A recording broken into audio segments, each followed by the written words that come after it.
We are live, almost right on time. We were talking about silly horror movies and really weird things. So I think we're unfortunately going to have to cut that conversation short if we don't want to be demonetized. Look. All I'm going to say is there is a difference between a 2014 film about sharknadoes fighting pterodon, cuda, shark, bird things, Mhm. and a movie about a tire rolling around whacking people. Yes, there's quite a bit of a difference, and one of them might be better than the others. Uh, mindless entertainment that involves mutant critters running around fighting each other versus this doesn't even make sense. What? No. No. This is dumb.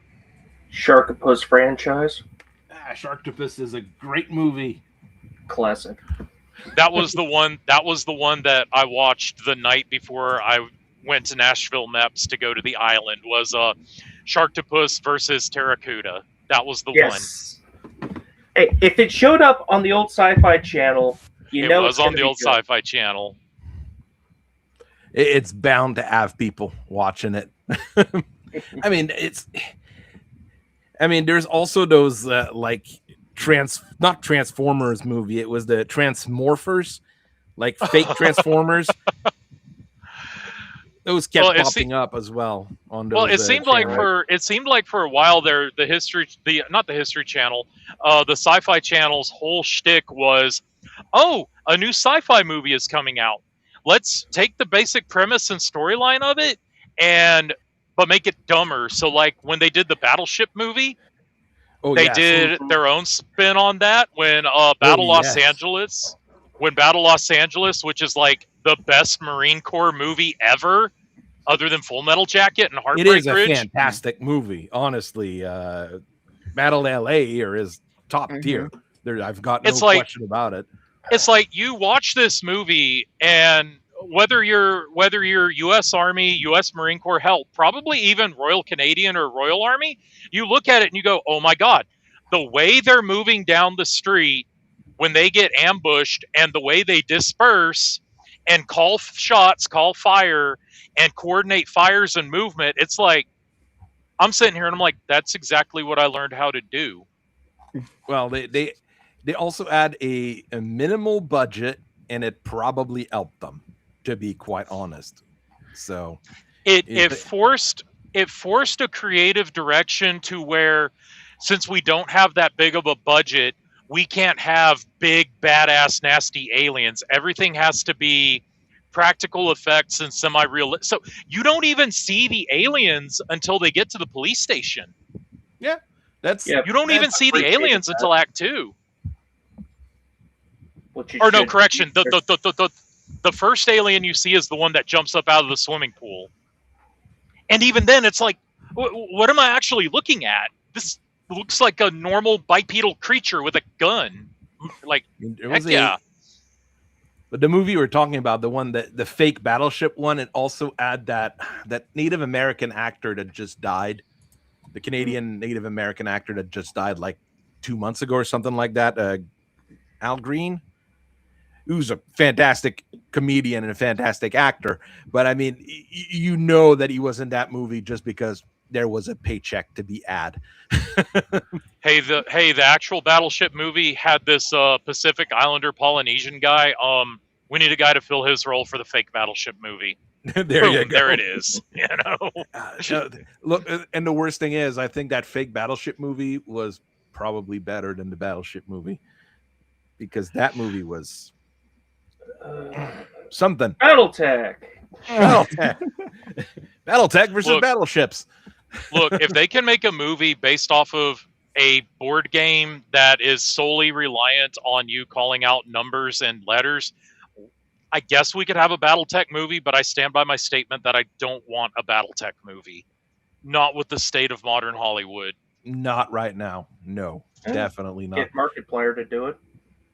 Get Markiplier to do it? Yeah, that is a thing. I mean, get Markiplier or get the Daily Wire to do it. But Oh, you know, God. CGL wouldn't agree to that. Ah. So, So, silly things have been going on. I'm compiling things, I'm upgrading things, I'm modifying things, trying to make things look better at the same time as work better. So, I've been posting mechs, and I'm probably going to start posting them cross posting, both on multiple discords and on X. This one here is the one I'm gonna have to keep in the back pocket because Tanky wants to talk about ATMs, not IATMs, regular ATMs, because 10 ATM threes on a Bombardier for maximum silliness. I hate battle armor. I hate battle armor. I ate everything. That's what this thing is. It is a very silly version of the Bombardier. And I've got that Mercury Omni as well that I wrote up. This one I designed even though it's not a huge, redesign, it is my design. I'm trying to get more people to participate and share. One thing I'm trying to do to move away though, because a lot of the stuff we've been putting up is just let's take the existing, Bombardier or Ahab or something like that and just stick clan gear to replace the existing inner sphere gear. That's why I like that particular Bombardier, because it did go in a new direction. okay, yeah, I admit I was guilty on that when I did the I have the same problem. I mean, what's the Mercury? The Moot Prime is just a Mercury, right? So I'm guilty of it as well. But I mean, it's an Omni, so I had fun with doing all sorts of fun configurations, including eight machine guns and 2 AMS because infantry has to die. Oh, you just remade the Piranha again. It's the funny thing. The The funny thing about the Mercury, I think I'm thinking about the Mercury, but like every time I sit down on the MUL to build a list for my Nova Cats in the clan invasion, as I'm going through, because it sorts from lowest tonnage to highest tonnage. I'm sure there's another way to sort it, but anyway, it'll always flash up that the Mercury is available to the Nova Cats in the clan invasion, and I'm like, come on, why on earth would I ever bring a Mercury when I could bring a Locust Charlie? Or a Locust, or Oh, So- my Nova Cats got blasted. Yeah, it turns out Nova Cats can only actually bring the Locust 2C. I don't have access to the Locust 2C2. Other clans get access to the better 2C2. The Locust 2C, most of the versions are okay to great, so I wouldn't be too worried about it. I just wanted 4 Streak SRM4s and an ER medium laser, but no. I've stuck with Locust 2C, which is fine, but Streak SRM2s for maximum backside armor. So I said, you know what, screw it. I'm just going to take a Firemoth Hotel and be done with it. Why not? Because there's nothing more fun than that. Well, no, actually, there probably is. Well, most people would say that bringing a Firemoth Hotel is cheesy, but I'm looking at it from the point of view of I don't get to play very often. And for my inaugural Sunday game in Coleman, I didn't know who would be there and what I would be expecting. So I brought a Firemoth Hotel. The thing is, you don't know if the other people are going to be cheesing you anyways, so... You're playing Exactly. Invasion clan list. All of their stuff is going to be expensive. You would otherwise outnumber them, especially if they don't have battle armor and clan level skills. Well, not to take away from this or anything, but okay, so I had 2 lists. I had a star consisting of a Nova Cat Charlie with a 3-4, 2 Nobori Norin, 1 Bravo, 1 Delta with 3-4 pilots. Firemoth was a 3-4 pilot, and then the 5th mech was a Piranha. Because I don't know who's bringing battle armor. I'm not up on battle armor rules. All I know is like 80 million machine guns will deal with the battle armor. That is the sole reason I bring Piranhas. Fair. Because I don't want to learn armor You can rules on the you fly can bring like it with that. a Then bunch my of. other. I'm sorry. I Oh, can the bring it with a 65 what? tons one. Oh, one I'm with sorry, tons of 65 tonners. Yeah, so it turns out I built a homeworld clan list, but under our rules, I can bring one mech outside of my MUL. So I brought a Goliath Scorpion list, basically. 4/5 Fire Scorpion, a 4/5 Rifleman 2C, then a Hellbringer Prime, and a Cauldronborn Prime. To which everyone said, Tanky, why would you bring a Hellbringer Prime? To which I said, because it's a Hellbringer Prime. It's either going to do something really. It's either going to do something really. It's going to do something really awesome, or it's going to die horribly. Did you kill I'll give you a. No, you're going to regret that. Well, I'll give you a hint. By turn 2, it was in range of a Night Star and a Highlander, and there was nothing I could do about it.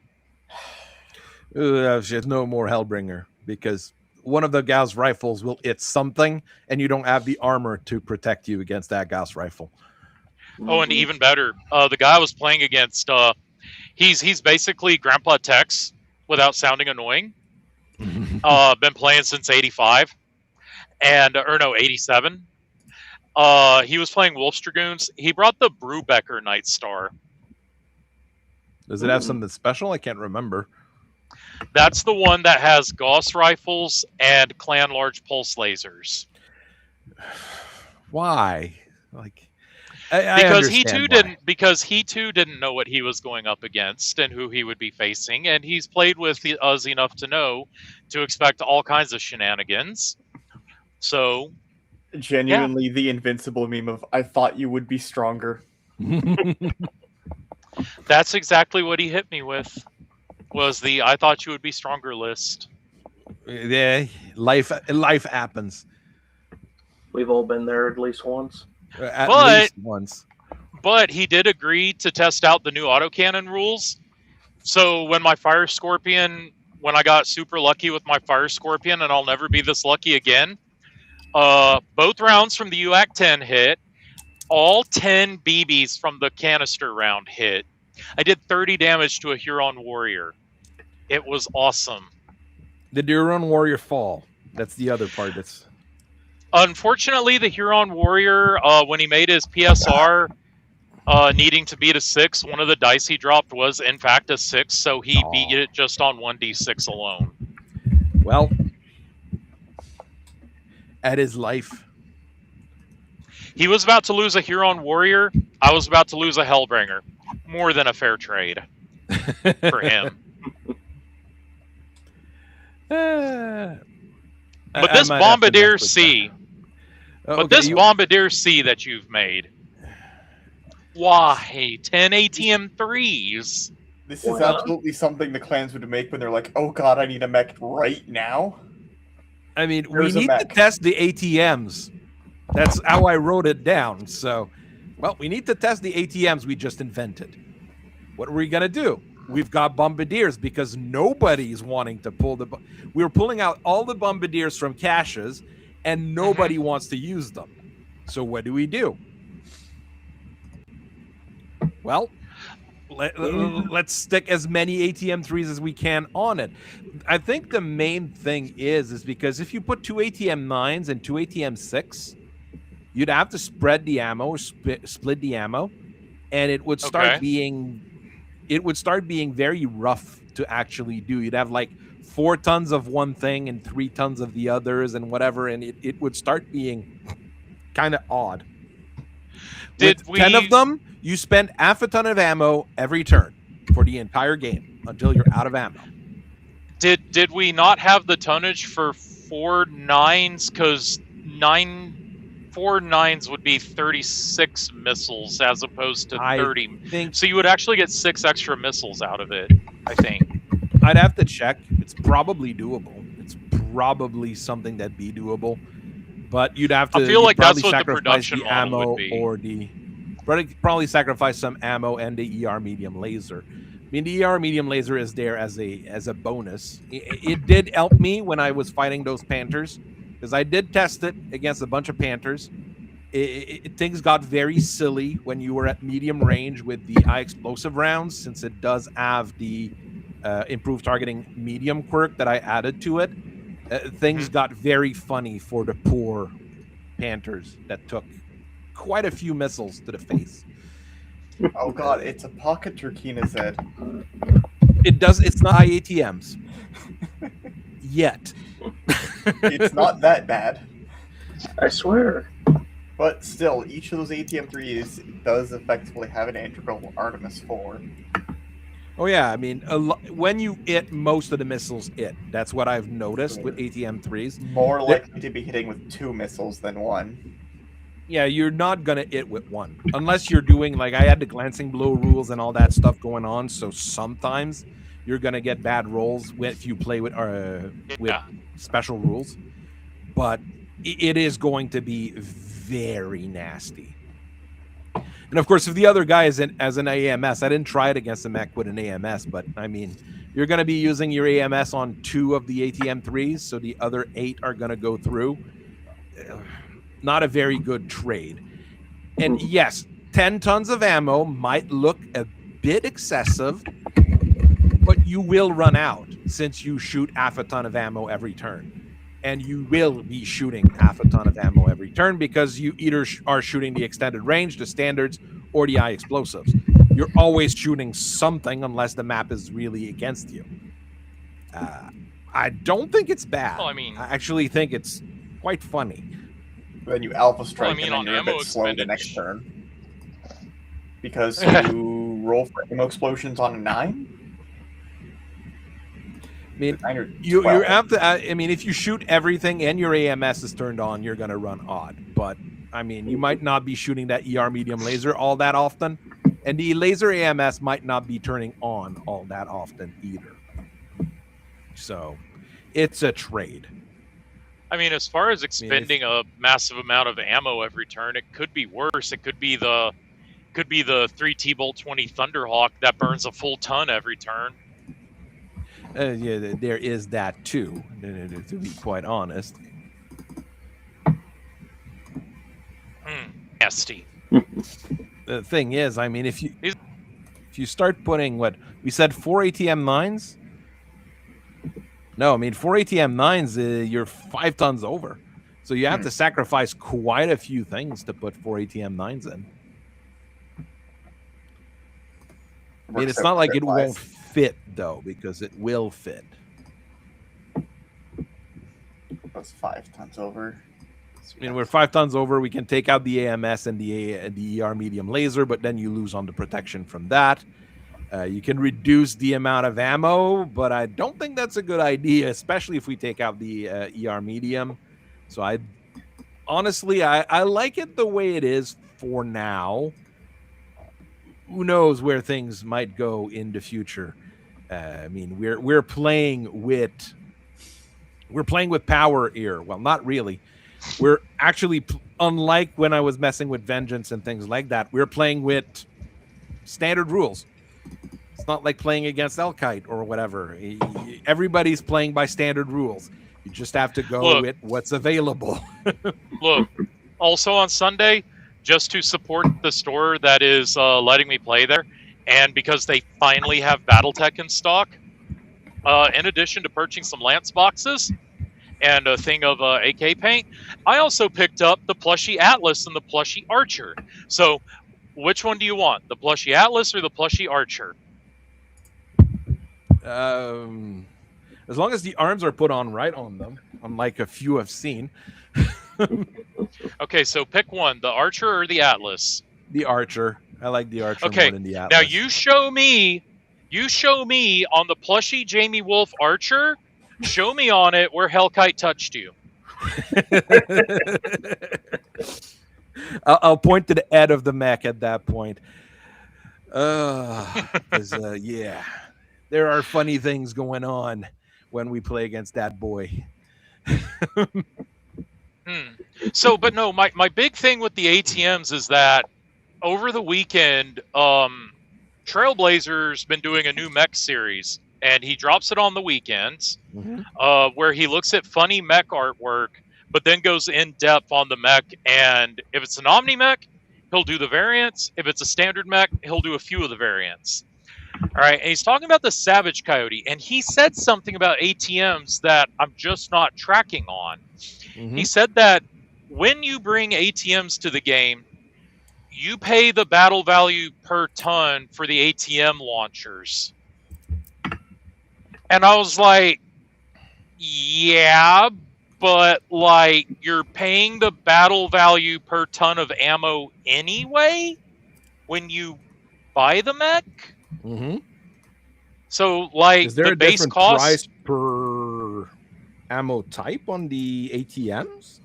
Now we're getting somewhere, because I'm sitting here and I'm like, this doesn't make sense. Because so. like when I bring an AS7 Atlas, it's included in its battle value is the SRM bullets, the LRM bullets, and the AC-20 bullets.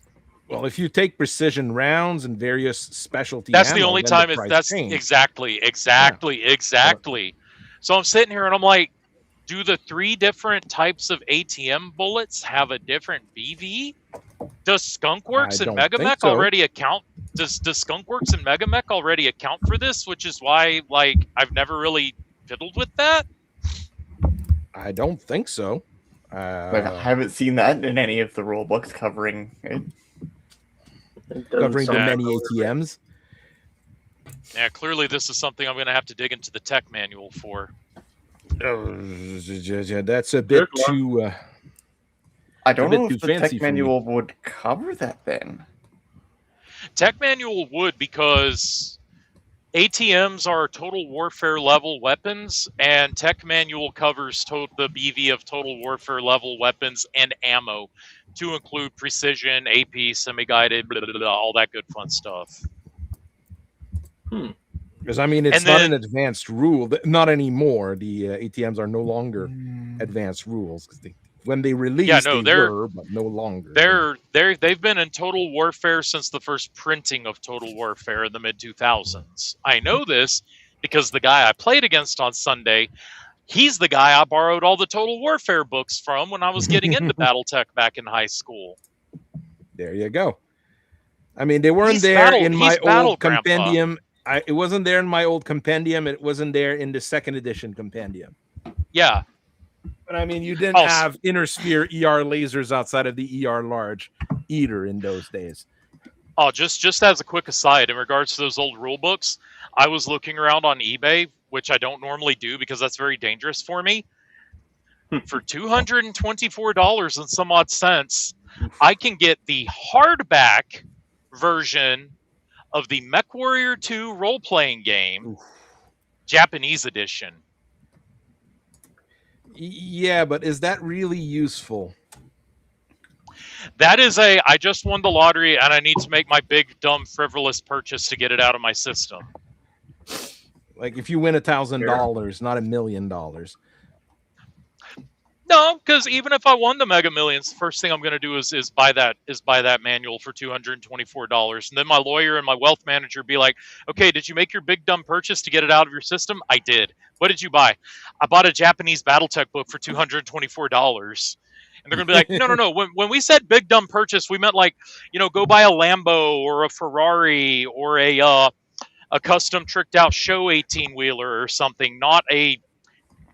We can buy $224 books. We're lawyers and wealth managers. Like, and then you say, easy. "Oh yeah, and I also bought CGL," and then be like, "There you go. There it is. There's your dumb purchase." I also sent $5,000 to a French Canadian YouTuber so that he would start swearing and saying slurs on his stream, so he would be permanently demonetized. There we go. Yeah. 5,000. There it is. 5,000. That's at this point about 5 years of YouTubing. Yeah, I'll do it. That should be about $4,980 more than you've made in revenue off of YouTube. No. I used to make about $100 a month, which is reasonable. Sweet. I mean, it's reasonable. I mean, yeah, it's going down because everybody's going down on YouTube. It's that simple. It's rough for everyone. Everyone's getting poor.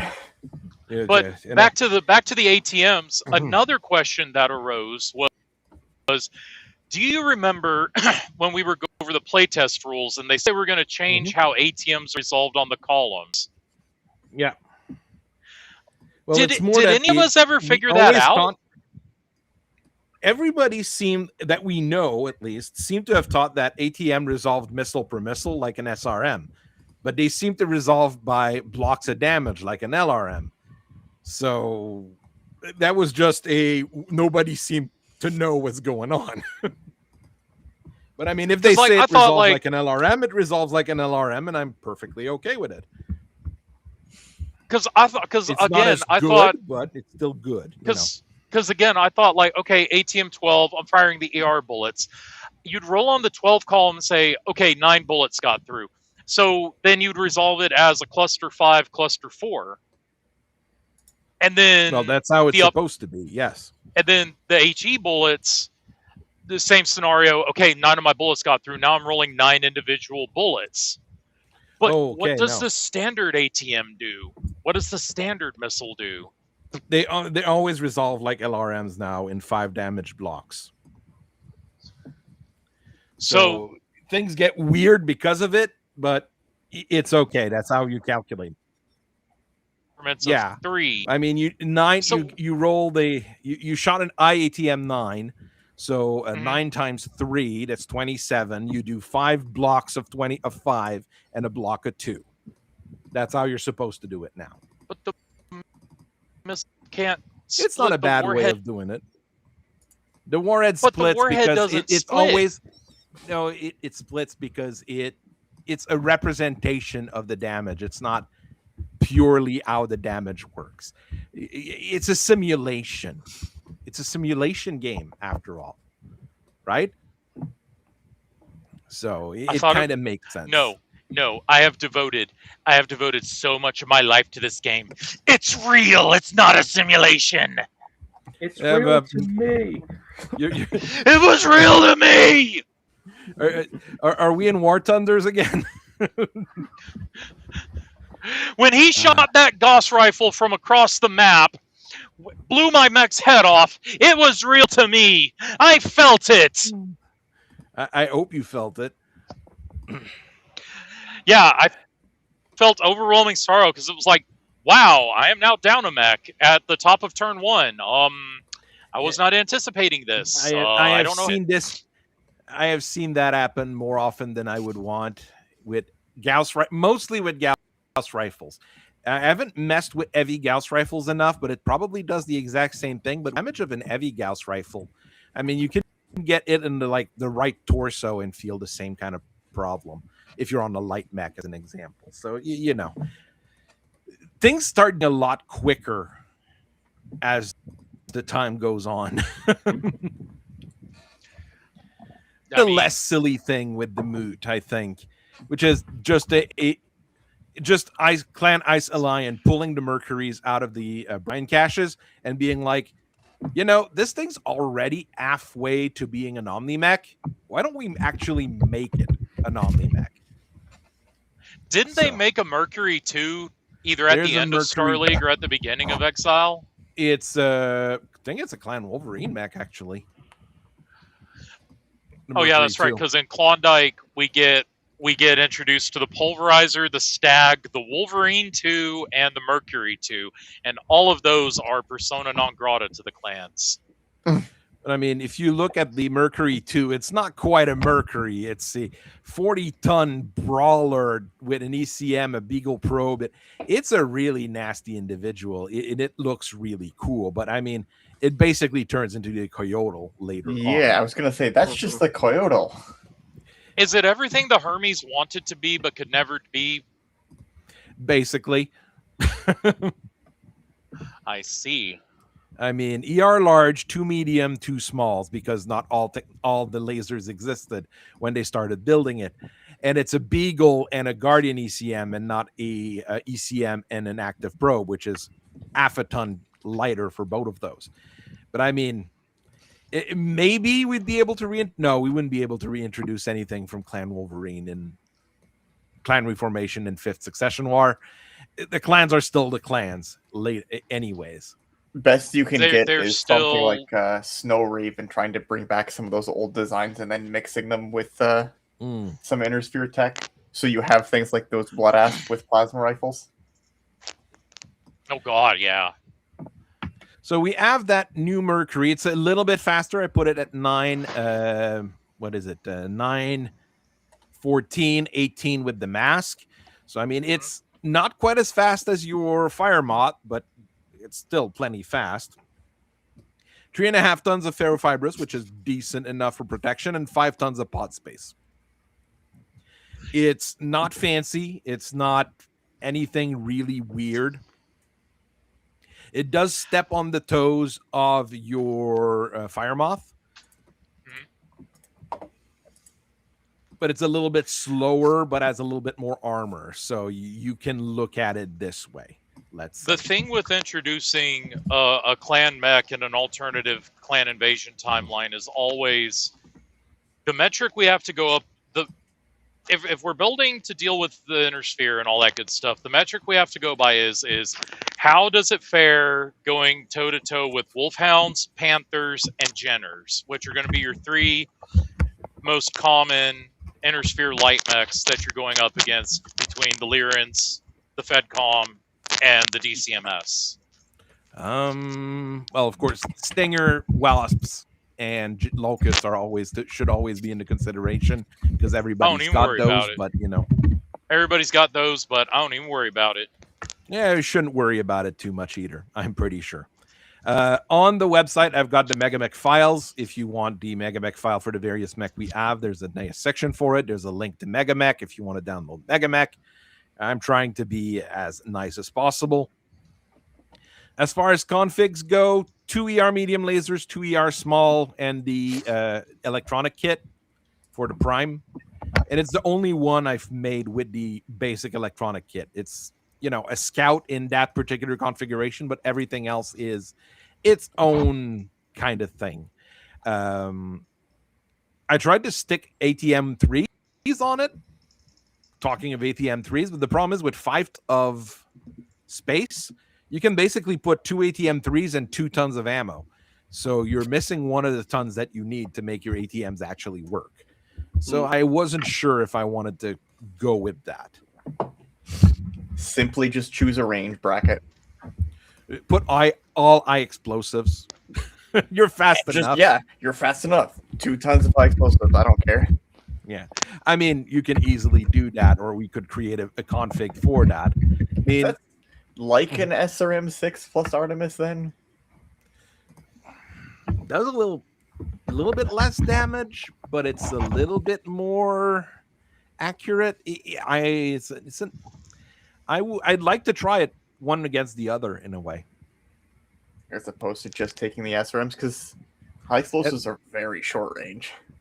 SRM6, Clan SRM6 are light, but they still have the same range as their regular SRMs. It's the Streak SRMs that have the bonus range, so makes it a little bit better.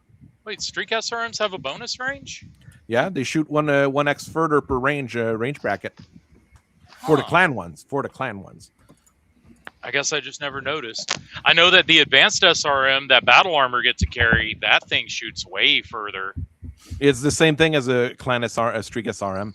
Basically, the advanced SRM on Battle Armors is a Streak SRM without the guidance. A Clan Streak SRM without the guidance. Let's go with that. Well, 2 LRM5 in an ER medium laser if you want a little missile boat. The infantry killer with 8 machine guns and 2 AMS, because the thing that's going to bother you are the Infernos and the infantry with the SRM, the shoulder-mounted SRMs and stuff like that. So protect yourself with AMS. Sniper with an ER large laser and 2 ER smalls. I mean, a thing that's that fast with an ER large laser is still going to be a threat in many situations. Tank killer with a pair of Streak SRM4. Only a ton of ammo, so it's going to go pretty quick, but there's streaks, so they're not always going to shoot. So at least there's that. Always hard to balance things out. And the Star Adder special with a pair of heavy medium lasers, a pair of heavy small lasers, a targeting computer, and an extra double heat sinks. because someone has to die and OTAL configurations have to exist. They have a right to exist. They earned their place. I mean, it's a solid. It's not going to replace your Firemont Hotel, but it's going to be fun as well. So you have a little bit of everything. So this is what we're messing with in terms of the technical readout right now. We really don't have a whole lot. The Bombardier and the Mercury. We're probably going to be able to easily make new Night Chanters and Spirit Walker configs. So that I'm not too worried about. I might want to play around a bit more rather than just swapping one weapon for a clan version of the same weapon. Like I said, we'll talk about it. We'll look at it. I mean, we're trying to get this to be cooperative more than just being mean, Fair. I mean, I want a clan shootist that's going to be really weird rather than just let's stick an Ultra AC-20 on it and call it a day. Stick 2 Ultra AC-20 on it. Make it a shootist 2C like the good old Hunchback 2C. No, that would be unpleasant. For the purposes of, I am almost done with an Omni Stalker. Omni Stalker. That Notice could be funny. Almost everyone still has Royal Stalkers, so give that a facelift. Give it a new name and stick it in that 85-ton totem mech category. Behold the Bloodstalker. The Bloodstalker. With a name like that, it would sound really menacing, and then you learn that it's Clan Blood Spirit that does it, and you're like, oh shit. Perfect. Just like the SPA. It would have, 2 ER large lasers because it's the Blood Spirits and they love their ER large lasers. They put those on everything, just like Frank Red Hot.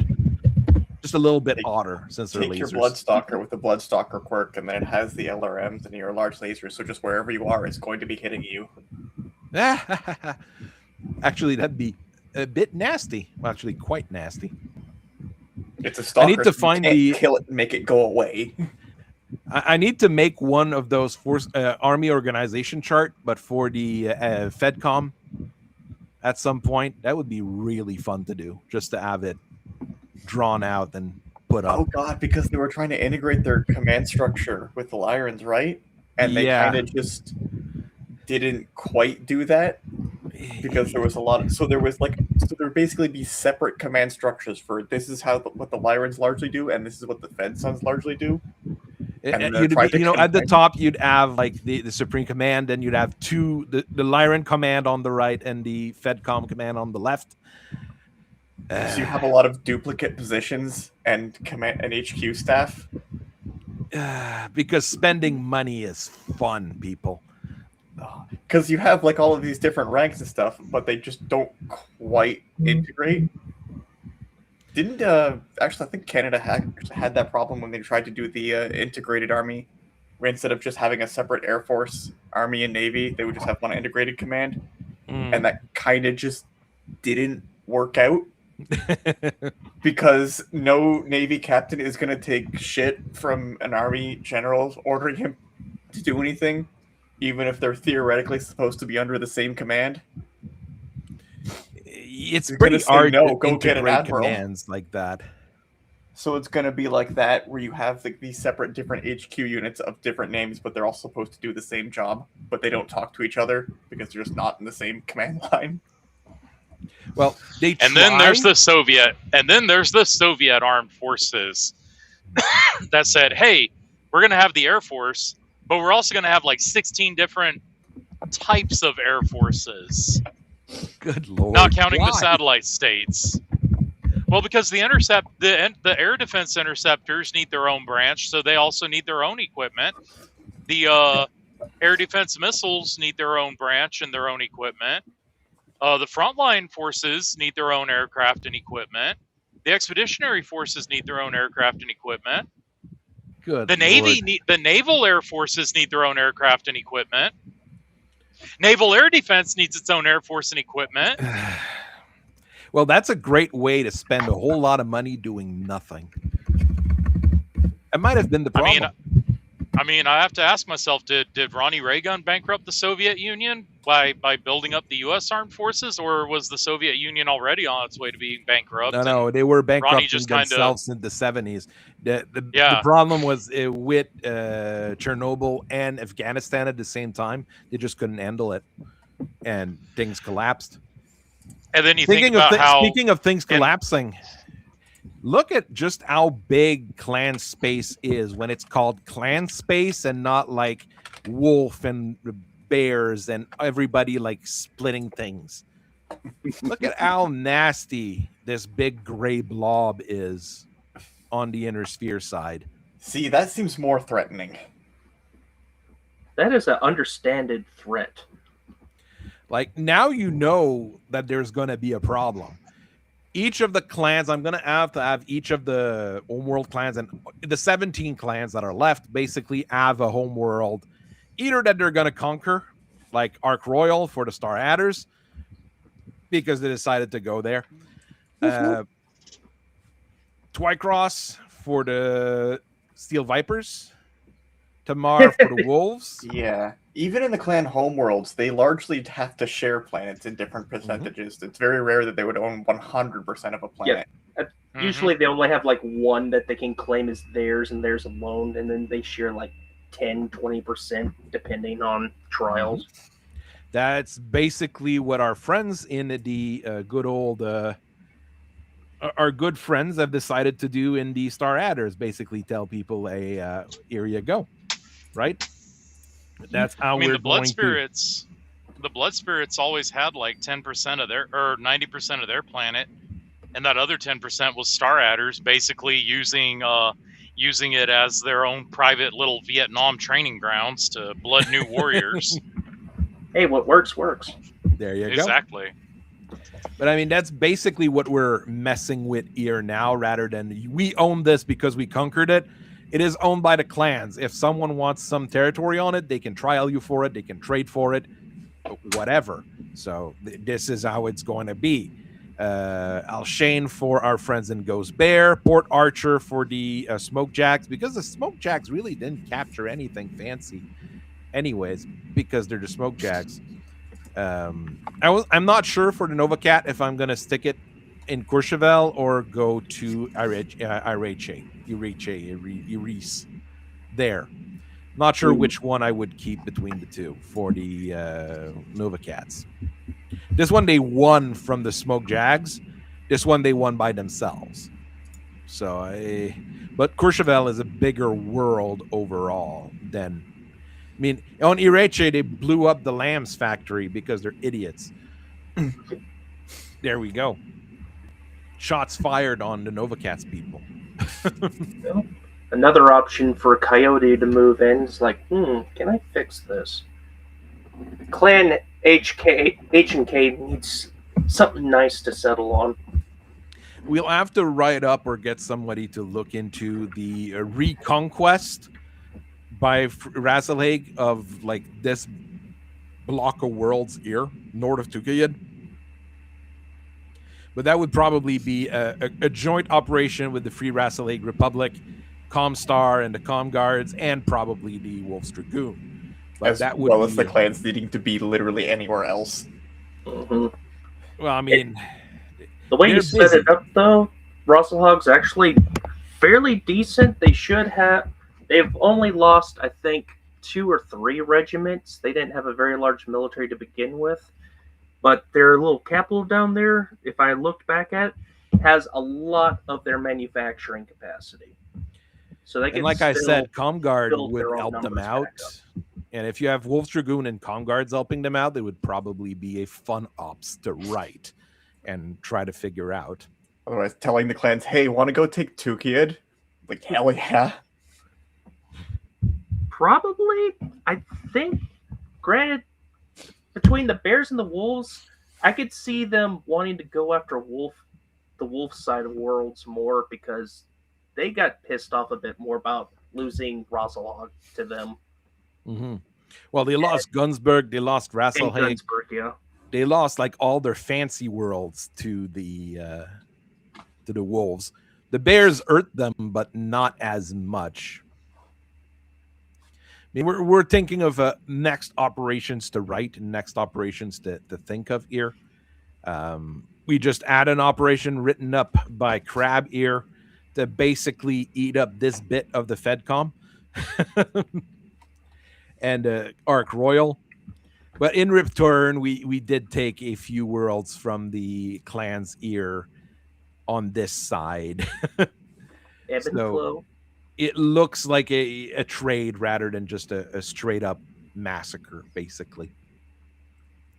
So we are working on making this here as Operation Broken Crown. I'm trying to get it maybe as close to, let's say, that Brush War book or that War of 39 book. I have the same kind of format for it as I'm writing it. So probably going to have to do some research and write-ups on the various officers and things like that. I really like that Alpha Galaxy of the Star Adders logo is Panzer IV for some reason. Oh, the story behind that during Klondike, when Star Adder was given a couple of regiments to smash back together to make their galaxy. They got the George S. Patton division and the Erman Rommel division and squished them together. Oh, so Alpha Galaxy has a lot of like World War II logos and stuff. I believe like the 85th has cross, like Patton's 2 revolvers crossed as their home signal. That explains it. Back when it was okay to use World War II imagery in your science fiction.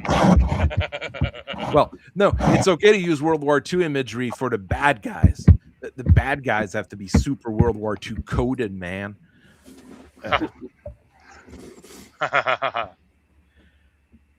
So basically, if they're so bad, why do they look so cool? These are the bad guys. You're not rooting for them, right? Right. What if we're the bad guys? Well, welcome to Space Kings. The people with skulls in their hats are clearly the good guys. I mean, it's a representation of humanity. There is no better representation of humanity than a skull. It represents a human, right?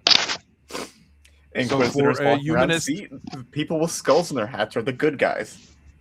The aliens will learn to fear humanity. The history of that is actually hilarious in a way. The picture of Otto von Mackensen.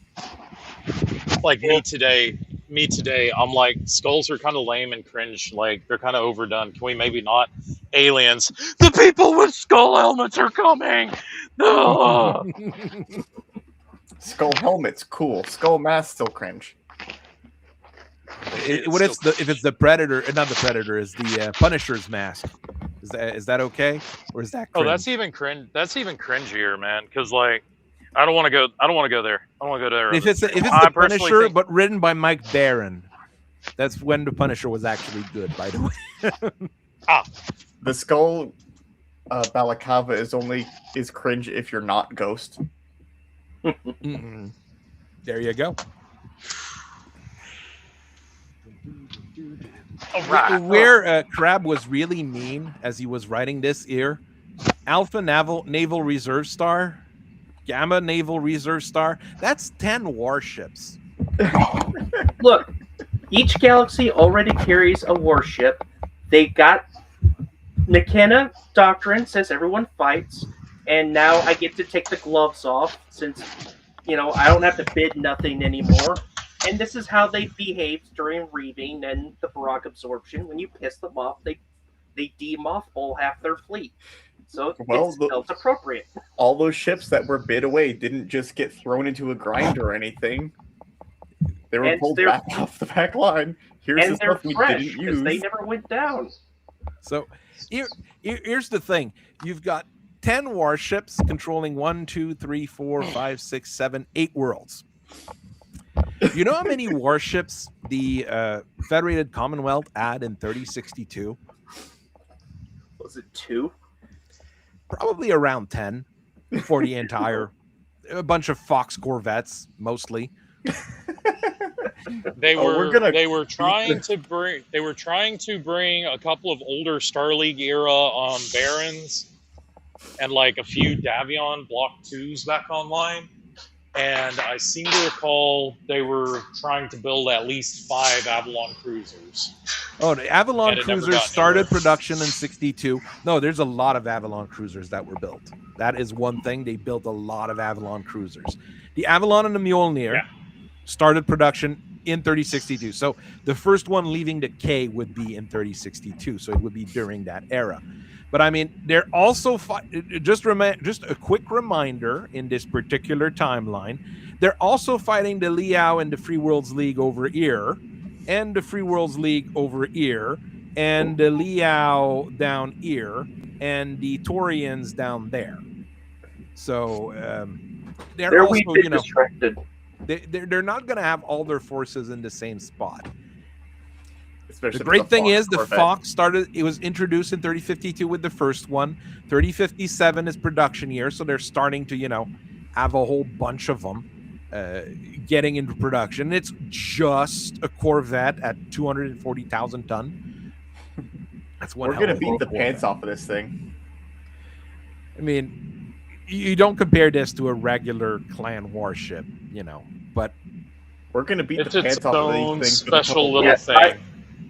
I tested that with, I believe it had like 5 docking colors, so I gave it 5 Claymores to run around as escorts against a single York with 2 Titans. Both Titans would usually fall, but the York would still body everything else, even though it has more short-range weapons. And I didn't add fighters to that mix. The real strength of the Fox is its 5 docking collars, because this is basically a command ship. Yes, it's a Corvette, that's what they call it, but it's a command ship. Here, you bring that thing with 5 drop ships, you've got basically moving a regiment around. You're not just moving a regiment around, man. You're moving the entirety of the Davion Brigade of Guards regimental combat team. No, not. The Davion Brigade of Guard is huge. You might be bringing an entire RCT. Yes, an RCT. Yeah, that's why. That's why I said. Davion Guards. You'd be moving the first Davion Guards, not the first Davion Guards, the Davion Heavy Guards, the Davion Heavy Assault Guard, the Davion Light Guards, the second, the third, the fourth, and the fifth Davion Guard. That's a lot of RCTs. Well, there is the Davion Brigade of Guards regimental combat team. And then hold on. No. The Davion Brigades of Guards is a brigade. It's all the units in the Davion Brigade of Guards. Yeah, the naming conventions get a little skewed sometimes. But this is really a brigade. It's oh my goodness.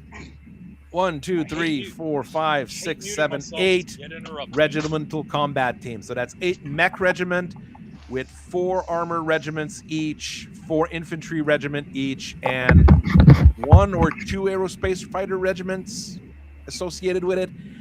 This is a huge force, and that is what the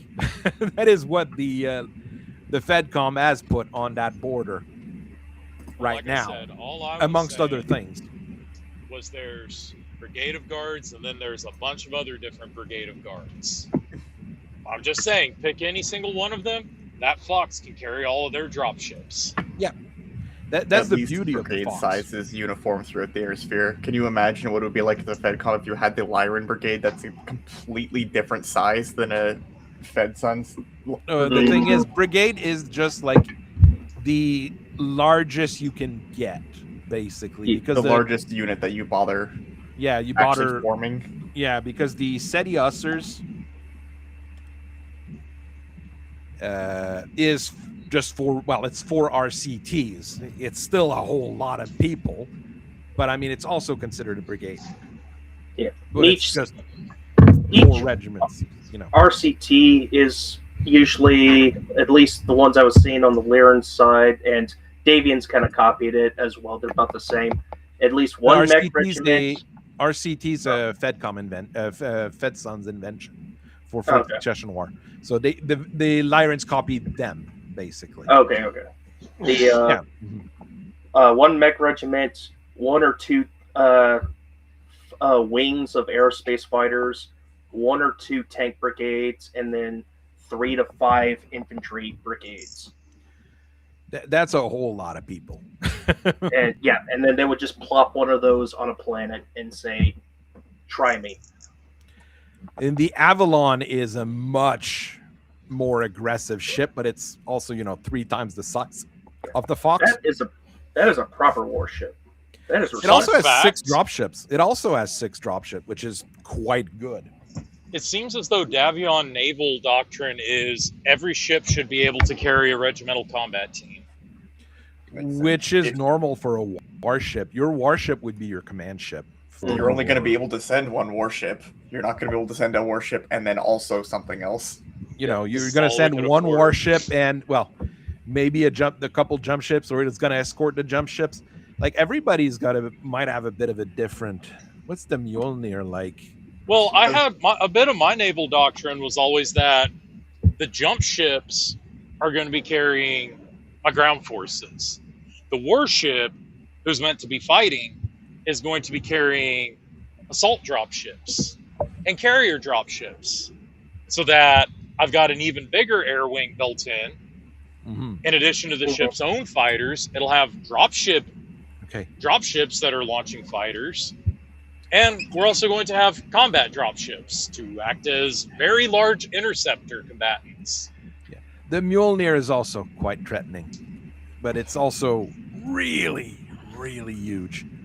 Very Lyran. What's our Very tonnage Lyran. on the Mjolnir? Mjolnir 1,250,000. Battleship It is- size. It's It's about about, the size of a Potemkin or a Night Lord. Yeah. and I believe that the McKenna is 1.5 million in weight. Yeah, but it's smarter. It's smarter McKenna's than nearly McKenna. 2 million. It's smarter than McKenna because most of its weight is not in cargo. Hey, Starleague. Okay, but the Starleague Navy had to do those long patrols out to the periphery. Ergo, they had to have that cargo to act as their logistics bases and all that good stuff. Carry spare parts. This ain't the Not Starleague just the anymore. mechs, You but the can't stuff. you can't bring a warship that's only job is to fight other warships. That's how you have like these warships that only have capital weapons, and they're just meant to fight another warship. Yeah. That's not going to happen anymore. Yeah, it's like Now, a close analog to the Avalon would be like a Lola 3, Mhm. which what the clans would have. So you're talking 2 White Sharks, 5 Barracudas, 4 Naval Laser 45s, 12 Naval Laser 55s, and then 16 NAC 10s.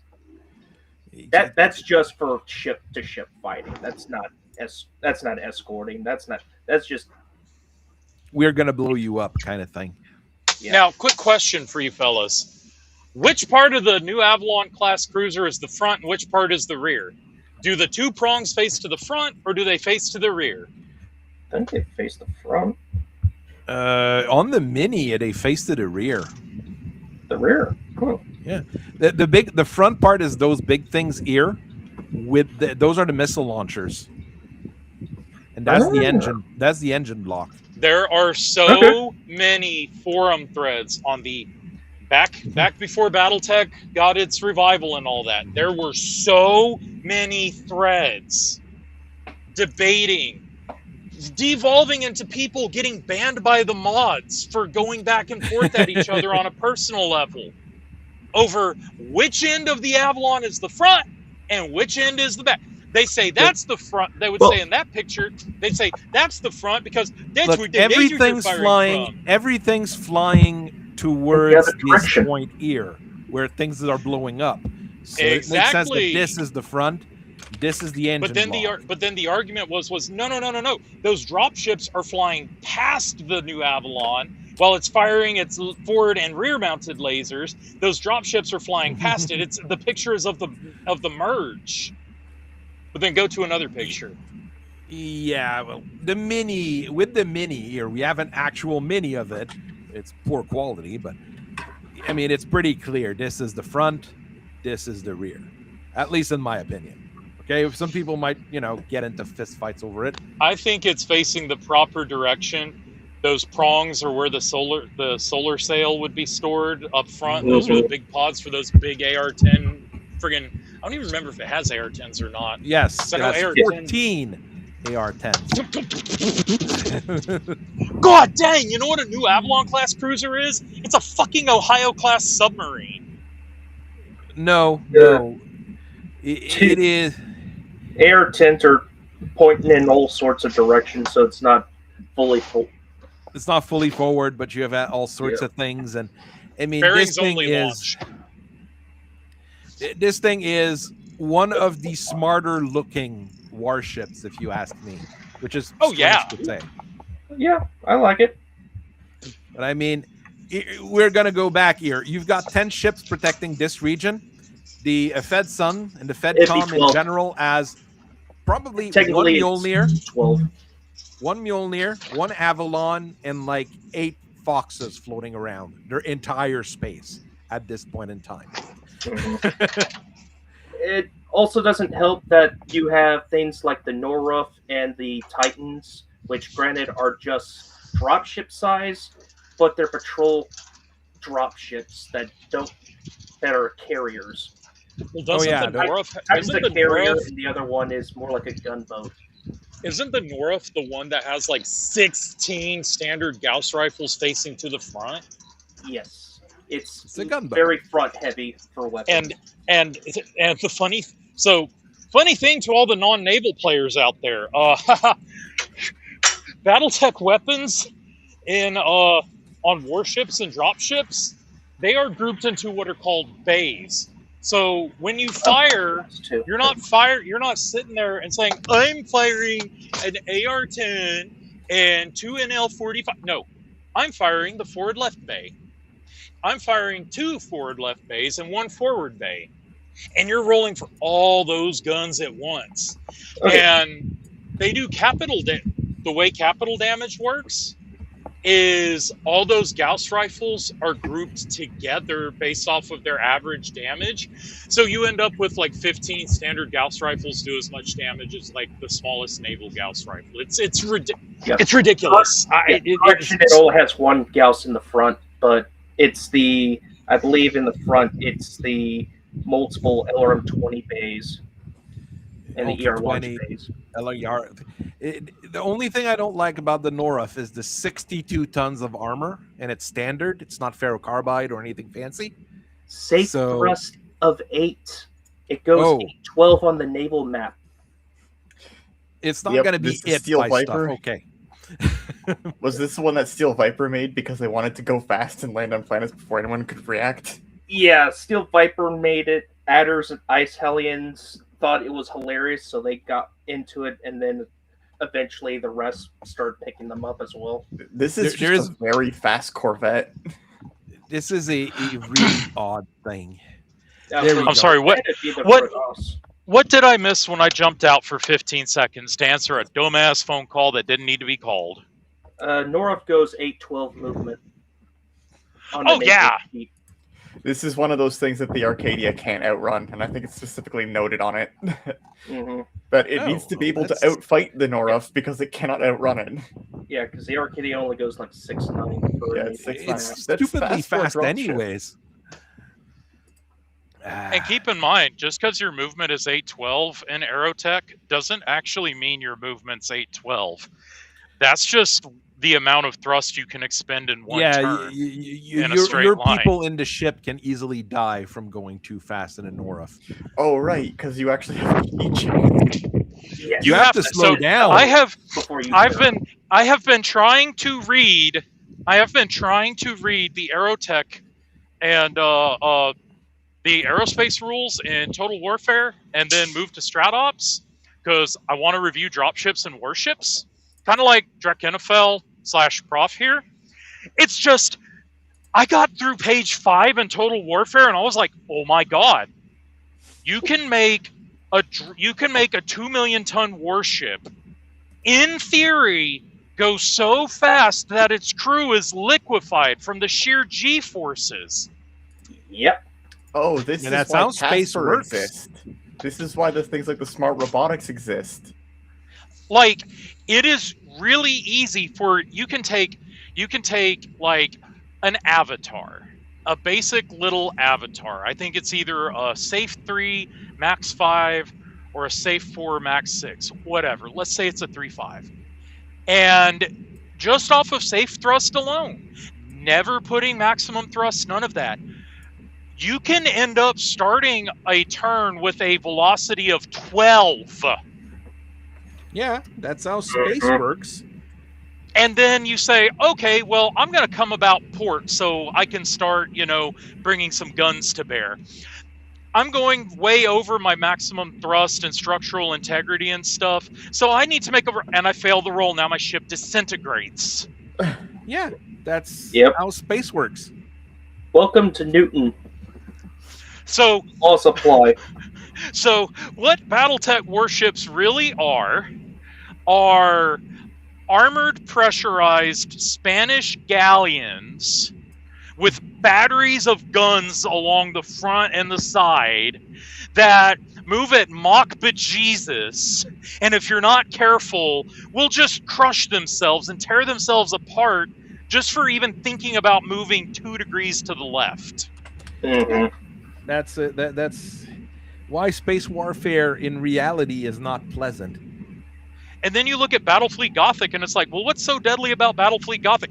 Oh, well, if the Planet Killer shows up, a single one of its guns will take out an entire Imperial fleet, and a Tyranid or hive ship will eat an entire Imperial fleet. And if we try and run away from it, we got to tear a hole through hell, and then demons will board. Okay, that's cool. Well, if we even think about moving our ships, they fall apart. Because we're a little bit realistic. I mean, Star Trek is the one that really started the let's not be too realistic about space travel. But that's because in Star Trek, they have super tech that allows them to do that with the repulsors and the you gotta have deflector artificial gravity and faster than light travel. Otherwise, you just kind of go kersplat. And mind you, I'm not a Star Trek fan by any stretch of the imagination. So when it comes to Star Trek and Star Wars, I feel like it's one of those things where it's like, look, our story is focused entirely on the characters. The ships, the vehicles, the equipment, the technology, that's all in the backdrop. We're telling stories about what it is to be human, what it is to not be human, what it is to be this, that, the other. Star Trek's really weird on that. We'd have a long discussion on this if possible, but I don't think it is the place for it. Exactly. So the moral of the story is our technology exists to drive the story along. You don't need to know the how and whys of an energy shield or a proton torpedo or this or this. All you need to know is that we are telling a story, preferably hopefully a good story. And let's check in on Star Trek's good stories. And oh God, never mind. Back to BattleTech. There we go. Yeah, looking at which isn't a whole lot better, to be honest. Which compared to what you mentioned of their Spanish galleons, the Clan McKenna in the nose, it's literally like an old sail ship with 4 big guns, 2 NAC 40s and 2 Naval Laser 55s. And a NAC 40 is like the NAC 40 is the naval equivalent to the autocannon 20. So imagine a king crab with 4 AC-20s. That's the McKenna but that's just from the front. That's just the nose. The 4 left and right is another 3 NAC 40s, 3 Naval Laser 55s, and 2 AR-10 launchers. And then the broadsides are all like bays of 4 heavy naval PPCs. I believe it has 48 per side. Or that might be its total armor. It's either 48 or 64 Croix model XX heavy naval PPCs, which are big ridiculous. Guns. Yeah, it's 4, so it's 12 and 12, 24. Boy, that's not. It's enough. That's what we'll say. It's enough. It's enough that when the Word of Blake shows up with the Zughofer the Sword of Blake, because it totally wasn't Clan Wolverine's McKenna battleship. Totally wasn't. But when they show up with that thing, it's like whatever system that thing showed up to, this thing was designed at a time when, okay, the Taurians are deploying a division of Bonaventures and Wagon Wheels and what was that? Concordats. Yeah, they're showing up with divisions of those things. We need to be able to deal with those things, and that's what the McKenna does. So it Not shows to up in mention the 50 fighters. Yeah, so it shows up in the Jihad, and it's like the best we can do is a Fox, That's not an going to work. Inazuma. We the DCMS can stand up 2 Inazumas and a whole squadron of NECA Onos. I think it was the NECA Ono was their Something it was like their that. it was their combat dropship that introduced screen launchers and teleoperated missiles. And it's like, that's not going to pass muster. Well, I'm having some network issues. Can you guys hear me? Yep, No, I hear you. Region It 5 by just dropped 5. for a second. It just dropped for a second. I think it's a problem with one of my things. So yeah, warships. There's a lot of them. And the Inner Sphere doesn't have a whole lot of them, because I'm pretty sure Vow or Vow Galaxy would also bring one, and the Delta Galaxy would also bring one. So both those minimum would have 1 warship each as part of their naval escort.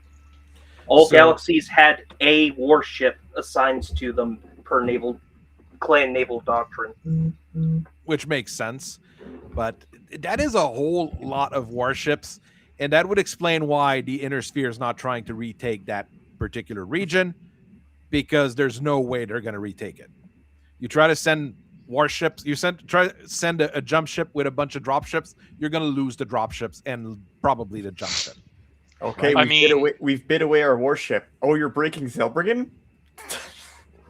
I mean, the best thing they can hope for is a boarding action, but even in I wouldn't even elementals. I'm even not in- boarding yeah, a number clan warship.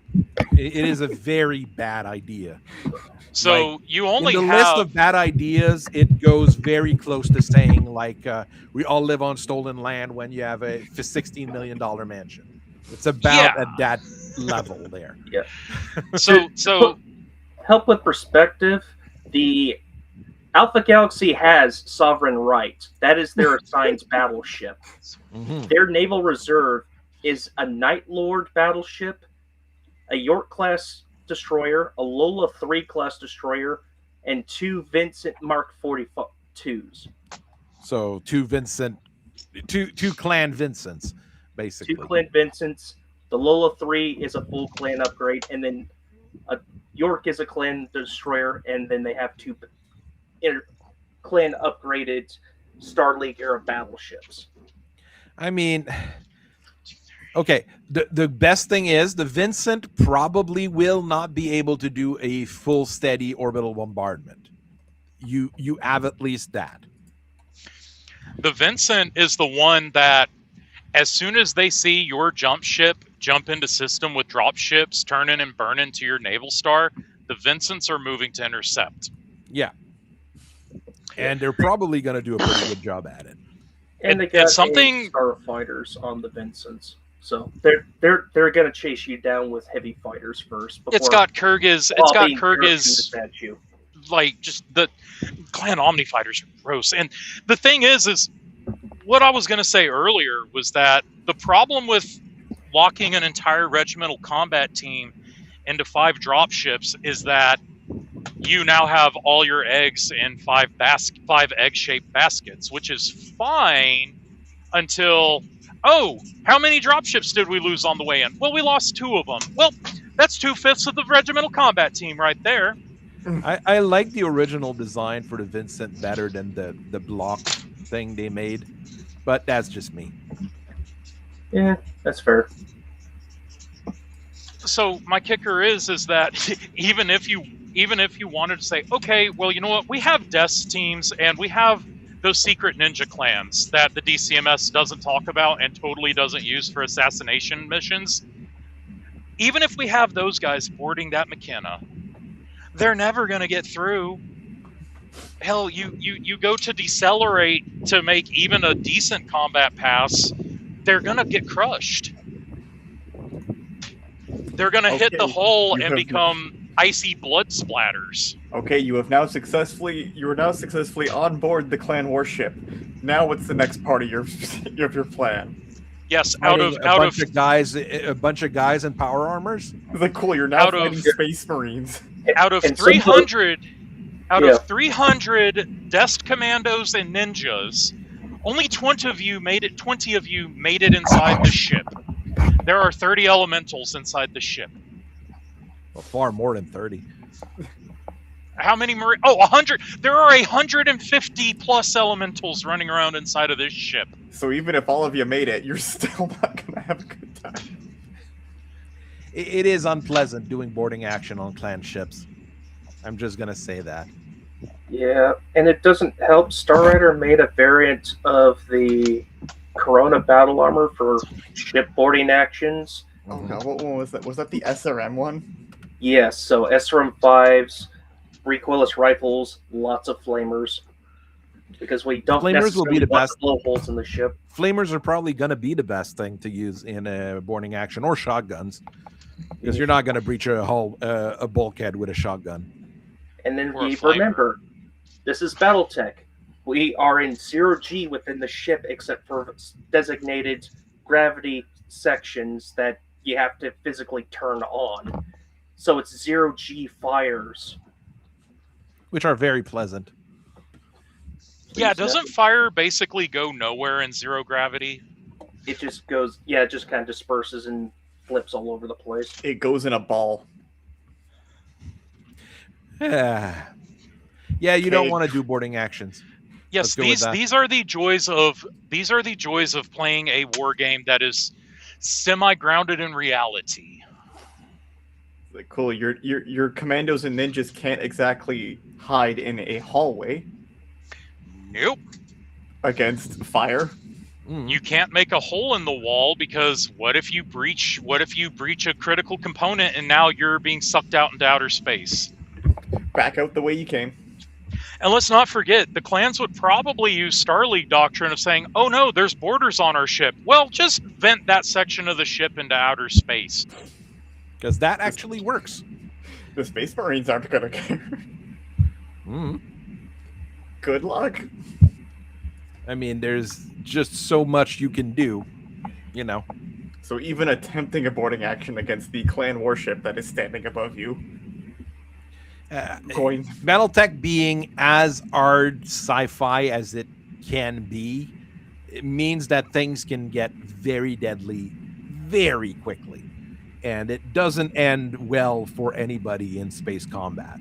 In ground combat, it's not as bad, but in space, nobody can hear you scream, something like that, and you're going to die a horrible death, really. now, where is that Black Hawk? There's a special version of Black Hawk that's meant for 0G boarding. Because- yeah, there's a couple of those with hatchets meant to, get in, breach the hull by bashing it in with your hatchet, and then dropping the battle armors in.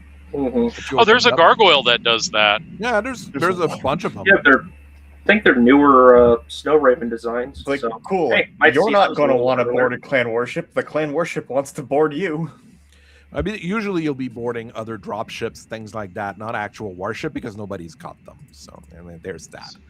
And in a jump ship, if you land on a jump ship with your Nova, with a hatchet, the captain's just going to say, I surrender, and that's it. He's not going to want to fight you anyways. Okay? So, there you go. Holes don't suck as much as you think in outer space. That we'd have to really see. The biggest problem is if you vent an entire section of your ship, unless everybody that you've brought in is fully equipped to survive in outer space and 0G and zero pressure, they're going to have a hard time.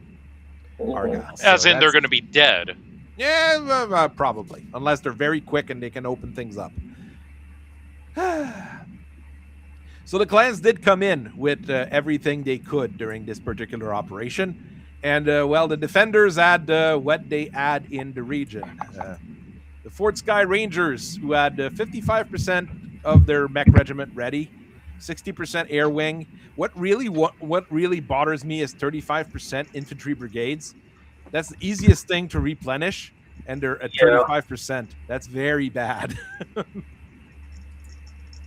But I mean, it is a decent amount of things in general with armor and everything. But yeah, that is not very good. The Arcturian guards, pretty much the same, just the percentage are a little bit different. The 23rd Arcturian guards, well, Those poor guys. I don't know why they were on the front line. well, Book says they were on a particular planet. I'm like, oh, you poor souls. I mean, they are already almost destroyed. The first Davion guard was in pretty good shape. Dioscuries, that's a bunch of, well, I mean, it is technically like a regiment, 2 regiments, one of infantry and one of everything else. Yeah, but they didn't have Starlink upgrade equipment because they're only C+ on the Merc scale. And they're at AF strength, more or less. The Ounds, well, the Ounds are always really well equipped, really cool, and really awesome. So there's that. Then we go through the operational notes, what happened in the different things. I kind of put it in order rather than by alphabetical order like they do in the other books. I put it by like order of what happened.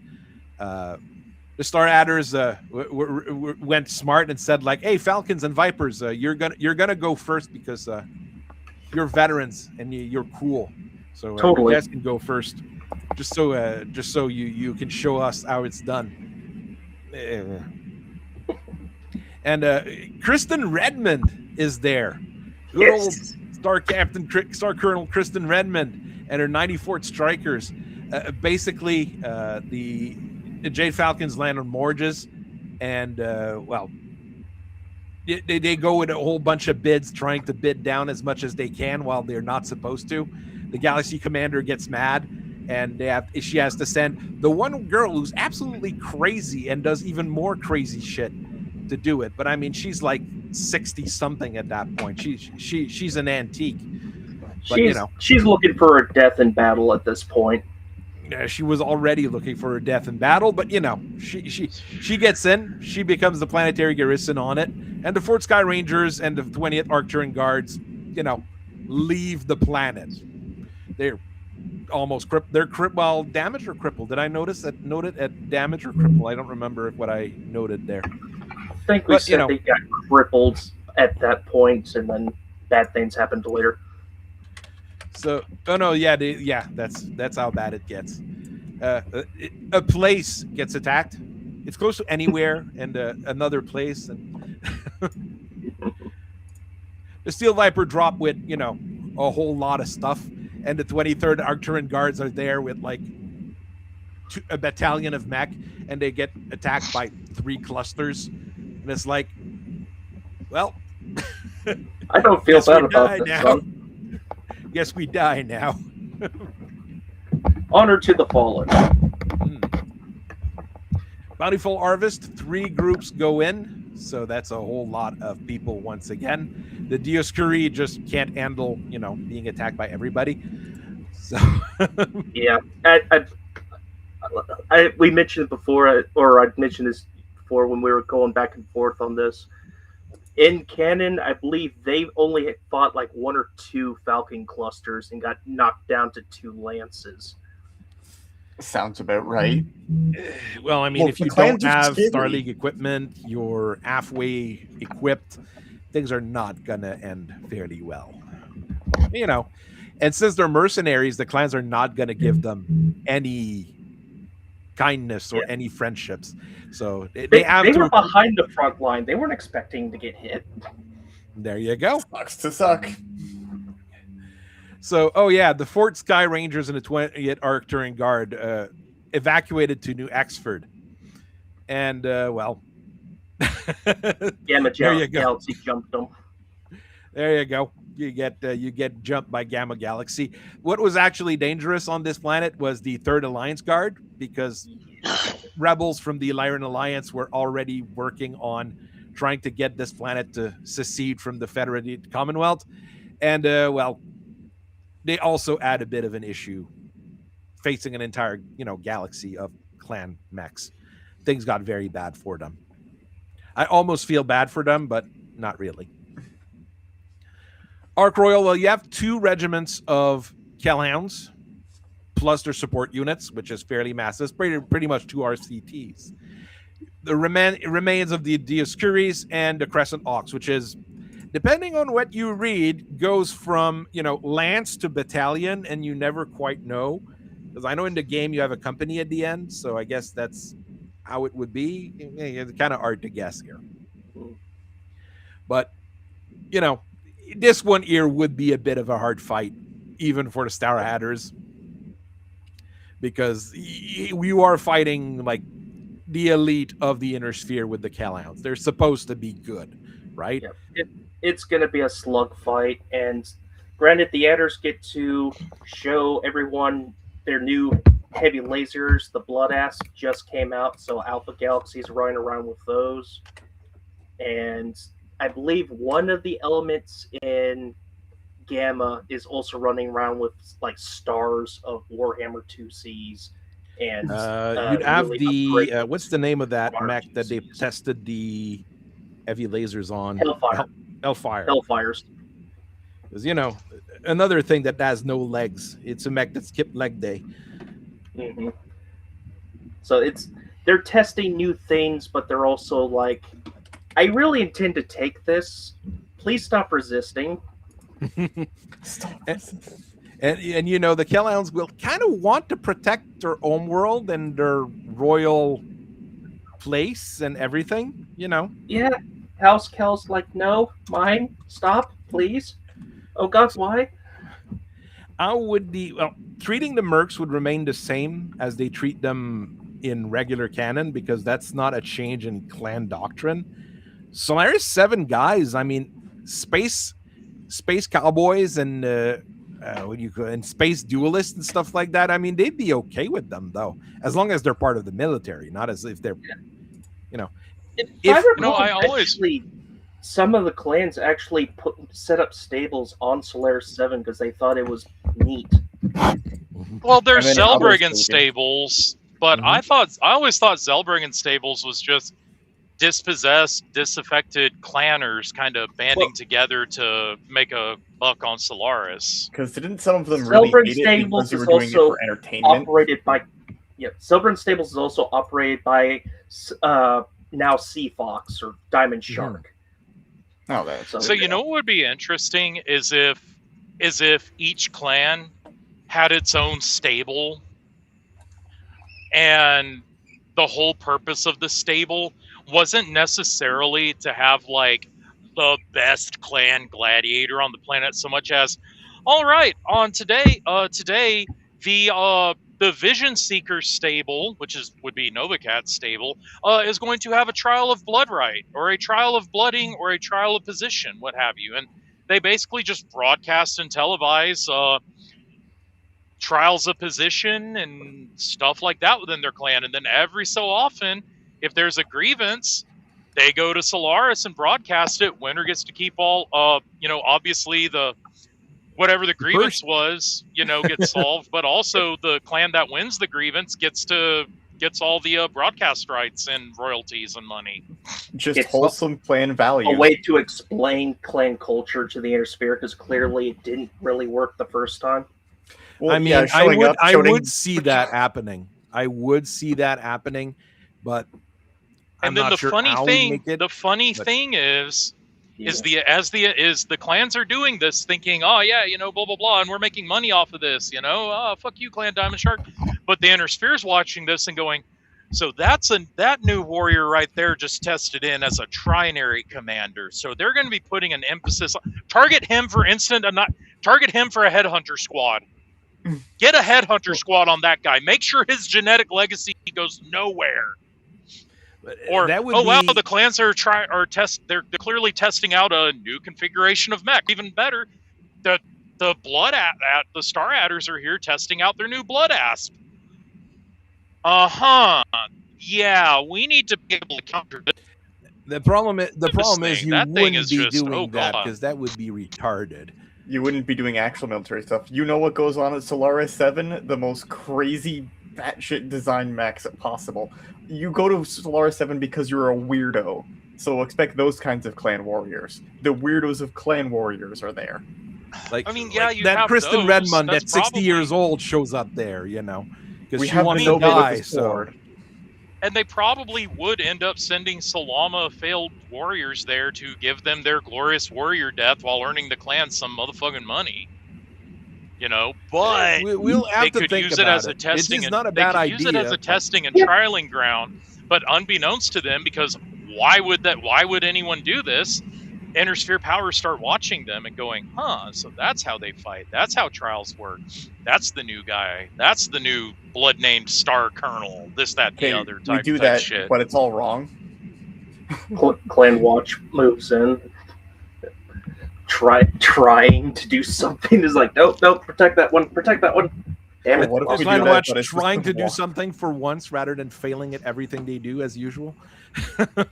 Well, I always thought that it wasn't necessarily that they fail at everything they do so much because they're incompetent, so much as just espionage work in general goes against that, you know, open-handed, honorable means of warfare that the clans do. So when the Watch Look. has to like lie, cheat, Look. steal, and spy to get their The intel, Watch it's like, oh, you're Is still dishonorable. superior. The Watch is still superior to Safe. We'll leave it at that. Congratulations, you're not last place. You're merely in the 90th percentile. There you go.